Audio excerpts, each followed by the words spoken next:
As I said, I've been with GlobalGiving since late 2012, and the fundraiser product is very near and dear to my heart. It was one of the first big projects that I was given to learn how to build things on the website. And I spent a few months on it, and back in 2012, 2013, I built something that looked like this. It looked a little less broken than this. I had to pull this off of the Internet Archive the other day, but not by much, not that much less broken. So I made something that worked, and it was an improvement on the previous version, but I was never real happy with it, and I always kind of looked back on it a little bit embarrassed, especially after we hired a graphic designer in 2015 and underwent about a 3-year brand refresh and front end refresh of a lot of how the website looks to users, to you all. The fundraisers were one thing that would always just kind of gnaw at the back of my head after I had learned a lot more about usability and about good design and good user experience and that kind of thing. So fast forward to 2018, and I was again given the opportunity to build a new fundraiser product, and very happy to be able to clean up some of the mistakes that a younger and less experienced me had made. So all of which is to say, I'm very proud of the new fundraiser tool and very happy to be here to share it with you all today. Okay, so what are we talking about here? What is a fundraiser, and why does it matter to you? Before I answer that question, I want to make one point, which is that the primary donor outreach tool for you all as project leaders is still your project page. So I don't want to confuse anybody into thinking, oh, this is a great new thing. I don't have to focus on my project page anymore. I can just make fundraisers to fundraise for myself. I'll say it again, your primary donor outreach tool is still your project page, and that's the place you still go to tell your story, to explain the work you're doing, to post the photos of the work you're doing, and that should always be the first place that you send potential donors to. So again, what are fundraisers, and how do they work? Well, here's another quick dialogue here. Maybe you ask one of your donors, one of your supporters, to go to your project page to donate, and they say, oh, I would love to, I love your organization so much, I believe in the work you're doing, I care about it so much, but my budget's too tight right now, I've given all I can. Well, maybe fundraisers give you one possible response to that situation. You might say, okay, that's fine. Do you know about this great tool we have on GlobalGiving called Fundraisers? Would you like to create a fundraiser for us? And they say, sure, that sounds great, we hope. So then you can spend a few minutes explaining what they are after you've gone through our webinar this morning and understand a little bit more. And then the next step is for them to go to their network, their friends, their family, and anybody they know that hopefully they're all telling already about the great work you are doing in your project. And they can tell them to go visit the fundraiser that they've created. And this is a great way of broadening your network, because these are people that you might not know directly, but these are, one step away, one connection away via this very passionate, very caring supporter you have. So a few great things about fundraisers. They are free to create, and they take just a few minutes to create. And they're much simpler than your experience creating your GlobalGiving project page. The organizers of the fundraiser don't have to put in any bank details. They don't have to go through vetting, as you all have been through. And that's because any donations that are made to the fundraiser page go directly to your project. They are just as if a donation had been made to your project through your project page. It looks exactly the same. It's just that they're coming in through this fundraiser. So in the next section here, I'm going to spend a few minutes giving you a tour around the new fundraiser system, showing you how it works, showing you how your donors, your supporters can create a fundraiser so that you can help them, tell them it's super easy, and help them if they have any trouble with that. Or of course, we're here to help them as well. So in this next section, maybe you can think of a few of your most passionate donors. Think of like the person on the left here, the people who really care about your organization and want to spread the word about them and want to fundraise on your behalf. If you can picture a few people like that and put yourself in their shoes, we're going to look at what it looks like for your supporters and your network to create fundraisers on your behalf. So how do you create a fundraiser? It's easy. The first thing you need to know, the first thing you need to do is to get into the fundraiser system itself, and there's two ways to do that. There's a link at the bottom of every page on GlobalGiving that says Start a Fundraiser. But this sort of takes you into just the front door. It takes you into a general experience for someone who might not be familiar with fundraisers, might not be familiar with the platform, so we provide them a little context there. But since you already know what project you want them to fundraise for, the preferred way or the easier way to save them a little time is just to send them right to your project page. And on the right side of each and every of your project pages, there is a button in the green box here that says Start a Fundraiser. And so if they click on that, or if they click on in the footer of any page, they'll get to a page that looks like this, which asks them these, it's super simple, 5 or 6 short questions, and then they'll be up and running. So let's do a quick example here. Your fundraiser organizer will be asked to give their fundraiser a title. So I'm gonna say, I'm gonna make a fundraiser called Support the Victims of Cyclone Idai. You are asked for your name as you want it presented on the fundraiser page. If you would like to, you can upload a photo to the fundraiser page. You can choose to customize the URL. We're going to leave that blank for now, and it's just going to create something based on our fundraising title. So that's going to be good enough in most cases.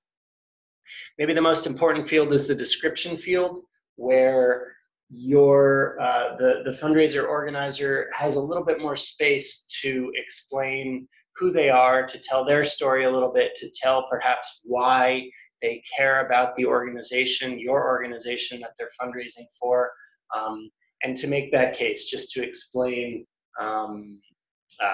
why you should give to this fundraiser.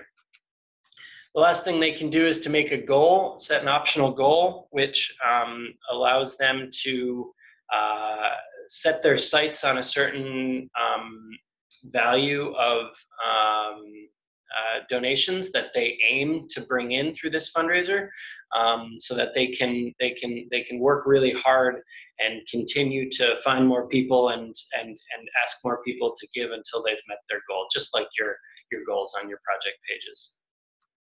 Last thing they have to do is check that box that says I'm not a robot, and then in the bottom section below the line, this is where, since we came in from a project page, the project was already pre-populated on this fundraiser. If they had come in through the generic way, they might have to search for your project here. There's a little search box, but they can put in the name of your project or the name of the organization, and hopefully that should be really easy. So then the last thing they have to do is just click that Create Fundraiser button. And in a few seconds, this is what I created. So here's my fundraiser, Support the Victims of Cyclone Idai. I've got the image that I uploaded there, and below the image, my short paragraph of a description to tell folks that are coming to my fundraiser about it. I'll point out a few features of the page. First, because I am the organizer, because I've created this, I have these buttons at the top. I can click Edit at any time to change any of those values that I just put in. And we also have this great selection of peer-to-peer fundraising resources in the Learn library, which are several great articles about how to make the most of this fundraiser page. Now, once I've created one fundraiser, a few fundraisers, I can always get back to them. I get a new link in my login menu here at the upper right that says My Fundraisers. So if I lose track of the ones I've created, I can always go back there to remind myself and find them again. So great, so now I have this fundraiser page. So the money's just gonna come in, right? No, as you all know, as project leaders, it's not enough just to build the page and hope donors will find it and hope donors will give to it. The most important function, the most important role of the fundraiser organizer is spreading this page to their networks. So we have these handy share links to share the fundraiser on Twitter and Facebook. They're below the description and also on the right side there, where they can also share it by email or just copy the link and share it any way that's most comfortable, most natural to them. Let me make sure I didn't miss anything. I think I hit everything here. Yeah. So the next section, I wanted to spend a little time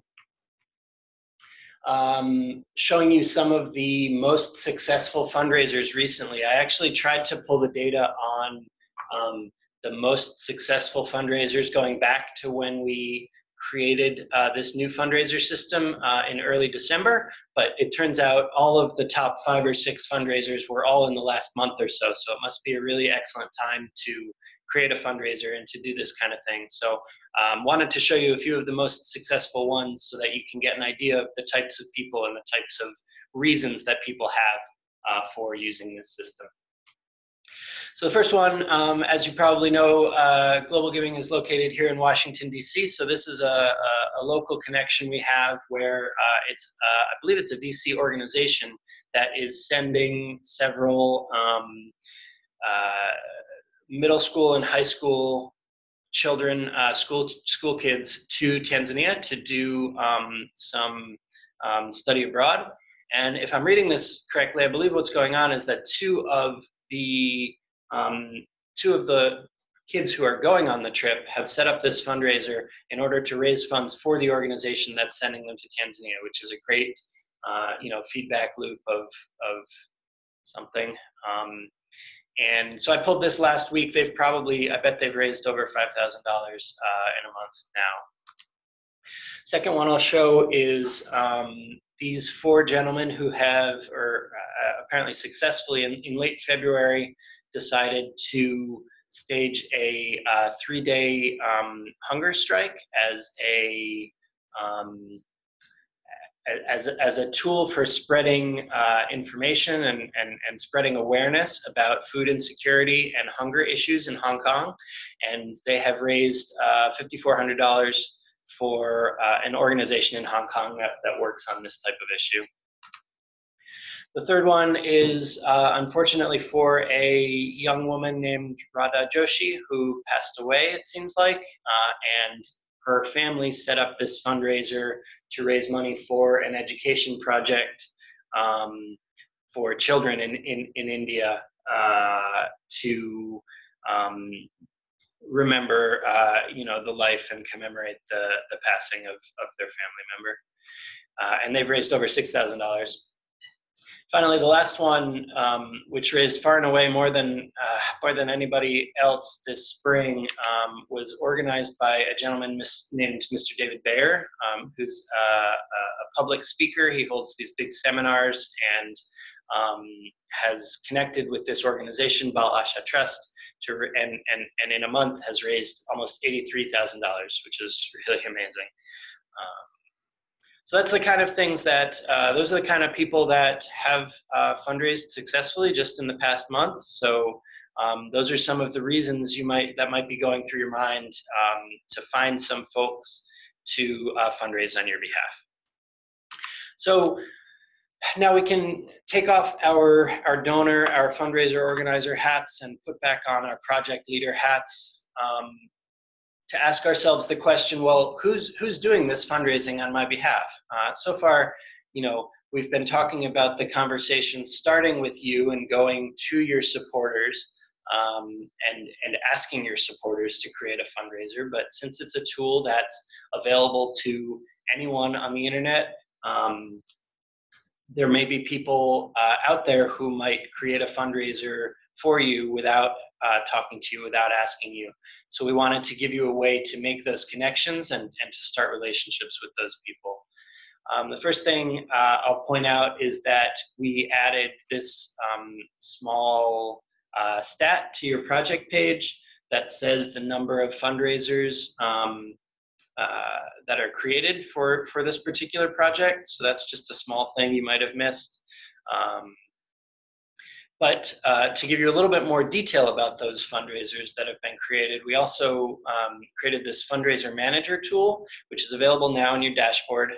There's a link on the left side of your, dashboard that says fundraisers. And if you click there, you'll get information about all the folks that have created fundraisers for you. You'll get the name of the fundraiser, the name of the person who's organizing, which of your projects. Oh, and so those two columns are just anonymized here because that data wasn't that important.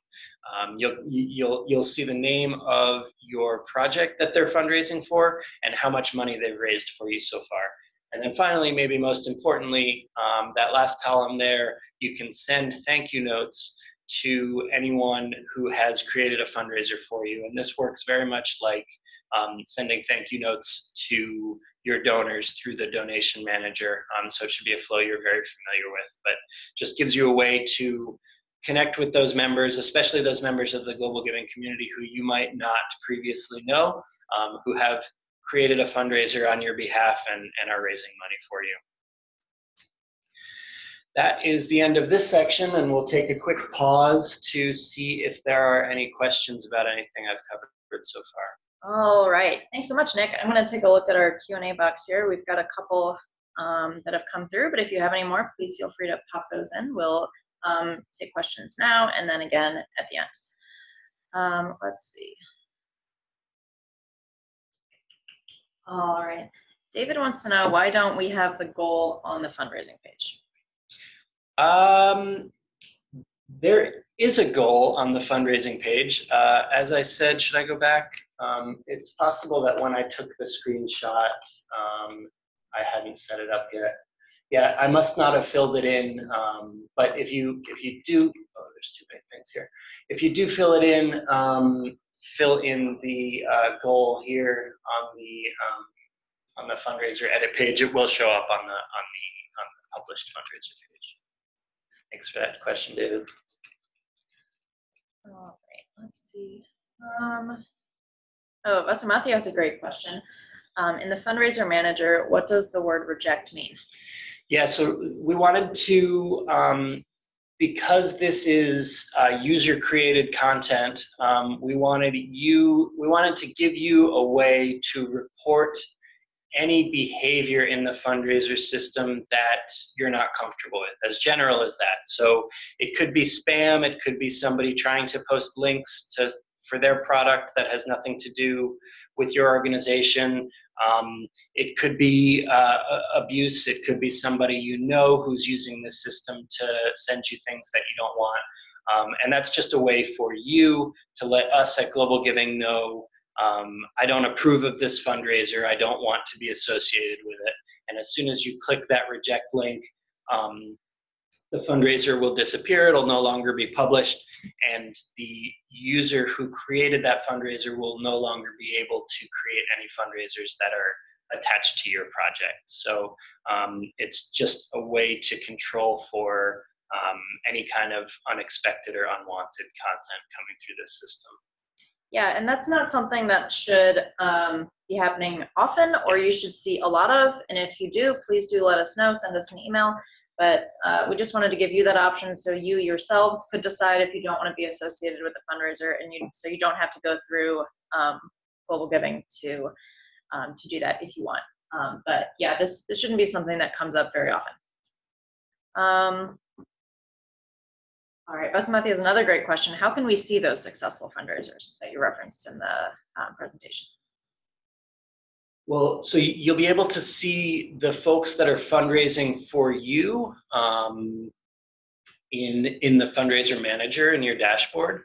Do you think she's asking about the public ones for other organizations that I shared? We can share that out maybe in the follow-up email, right? Yeah, I'm going to send around a follow-up email tomorrow or early next week, and I can include links to some of the fundraisers that Nick referenced if that works for everyone. All right, she says, great, thanks, perfect. All right, Eric is asking, suppose I do a sponsored run 6 months from now. can I ask people to pledge rather than donate straight away and then follow up on the pledge after the event?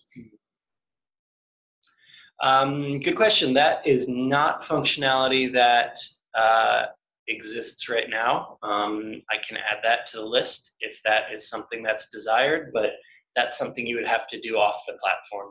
Maybe you can do that over email or something like that. But the same way that for your project page, you want the folks that are there to be excited to donate right away.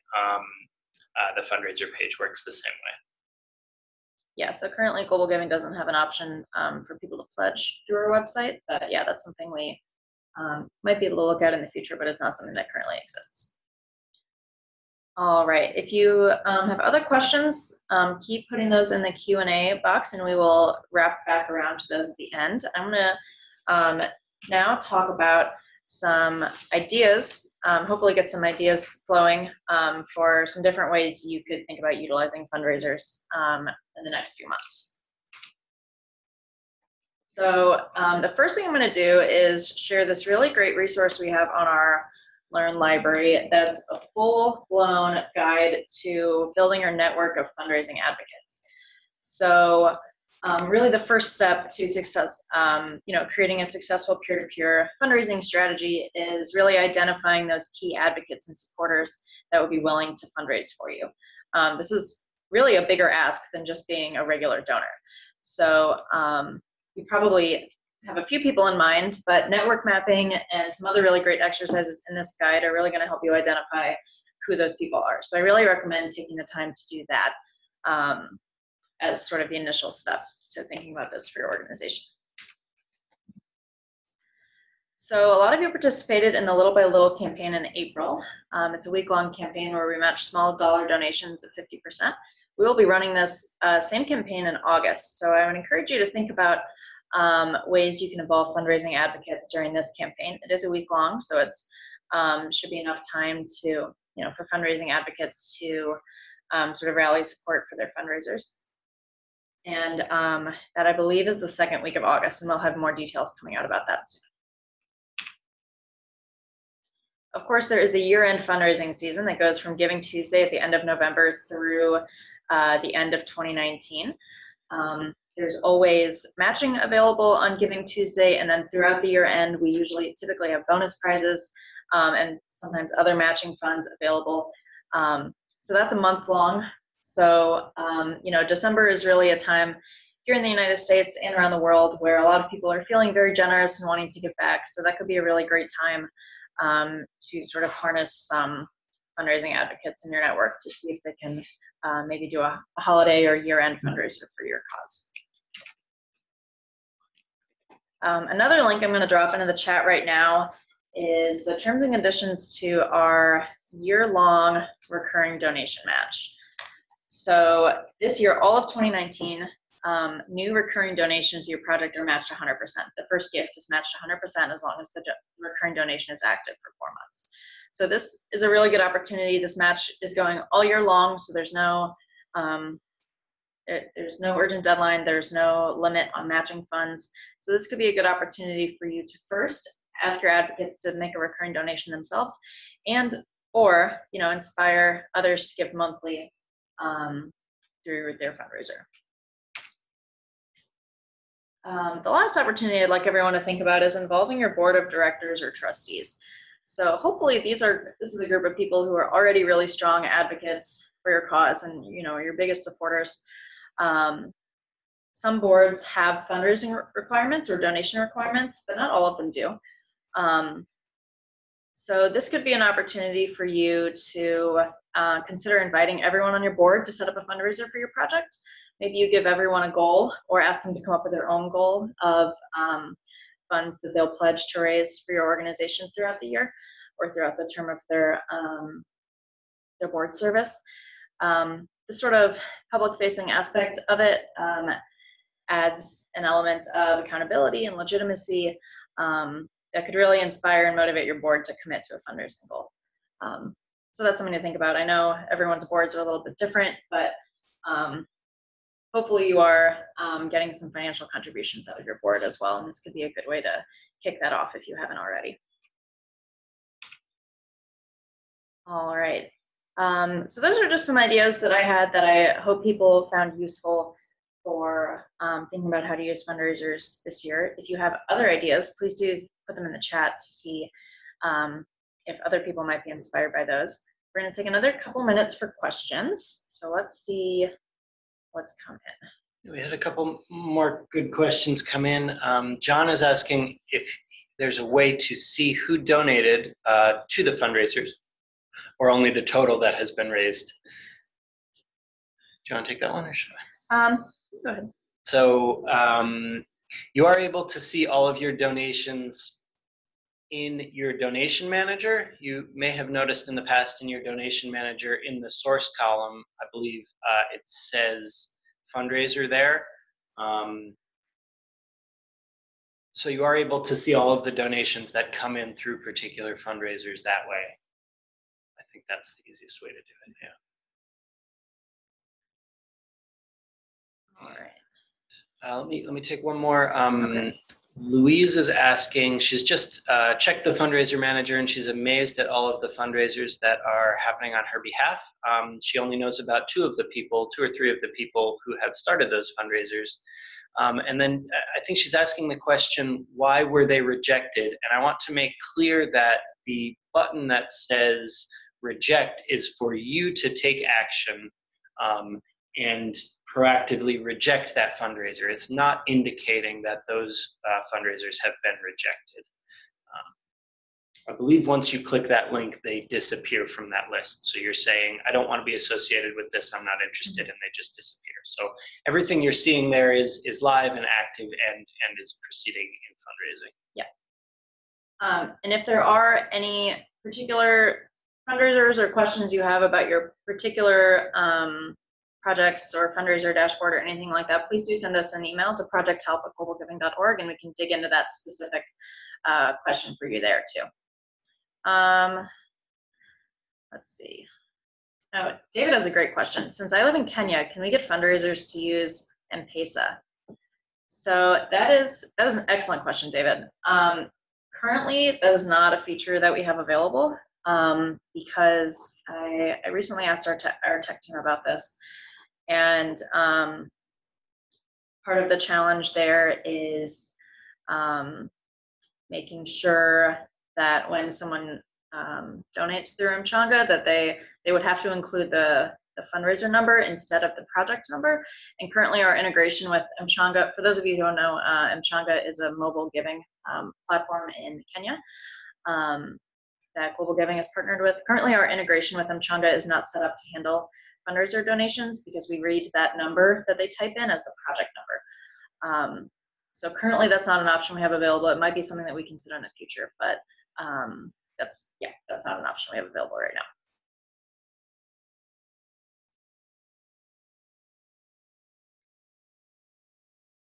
Let's see.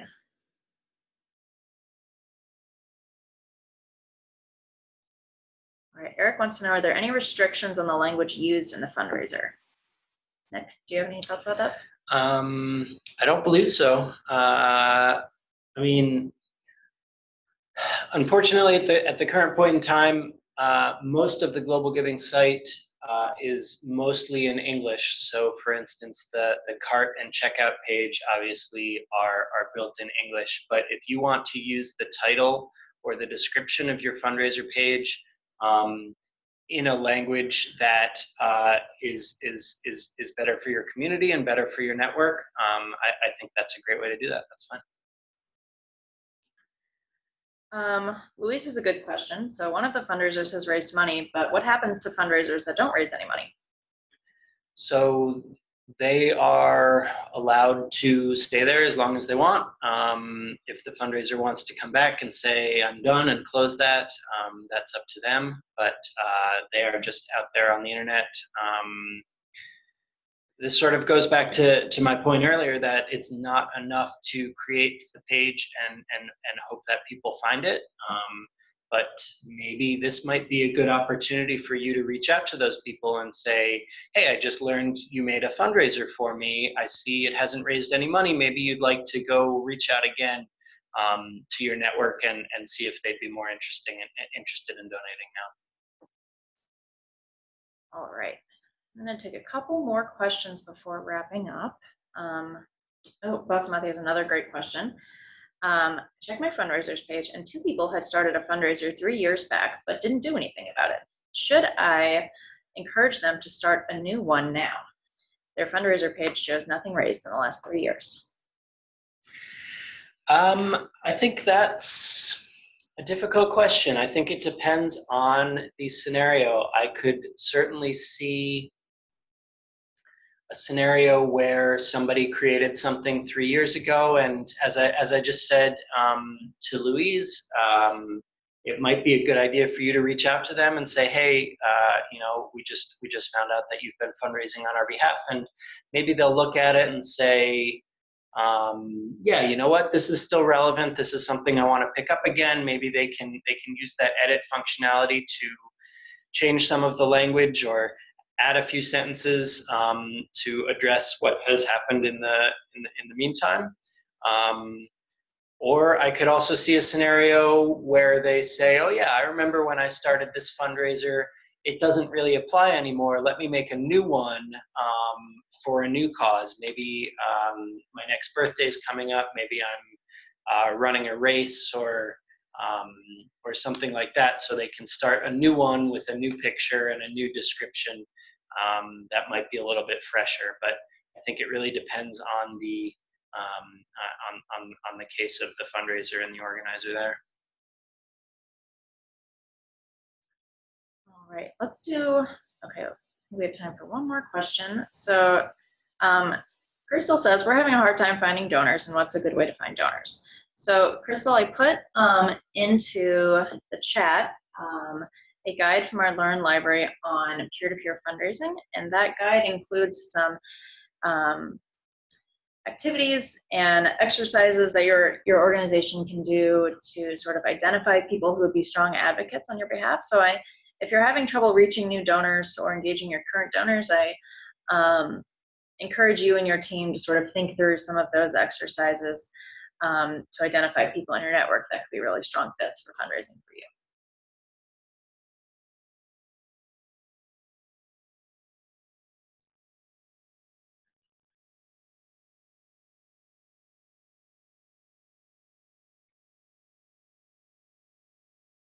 All right, so Pip shared a link in the chat that is a good example of a fundraiser that you would want to reject. Like Nick mentioned, anyone can create a fundraiser on GlobalGiving because the money is going directly to you. If they raise any money, they don't have to go through vetting or anything, since you and your organization and your projects have already been vetted. So there will be times, hopefully very occasionally, but if it is happening frequently, please do let us know and we'll look into that. There will be times where someone maybe made a fundraiser for, and they've attached your project to it, but really it is, they think it's going somewhere else, and they were probably confused when they made it. So that's a scenario where you would want to reject that fundraiser. And if that's something you're seeing frequently, please do let us know. Nick recently added the CAPTCHA button to people for when you're creating a fundraiser. So that's the little button that you click that says "I'm not a robot." So that should really help reduce the instances of any spam fundraisers or anything like that.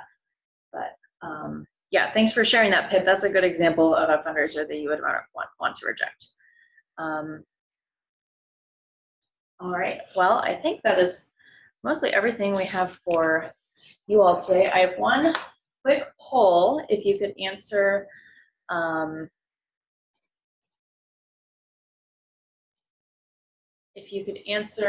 just a few short questions about what you thought about this webinar today. It's 3 questions, and we would really appreciate your feedback. I learned a lot just by chatting with all of you about the fundraiser tool today. I hope you did too, and I hope that you'll find this as a valuable tool to use in raising even more money for your projects this year, through whether it be through campaigns or engaging your donor advocates or your board of directors or anyone in your network who you think could be a really strong supporter. Please let us know what you think, and if you ever have any more questions or concerns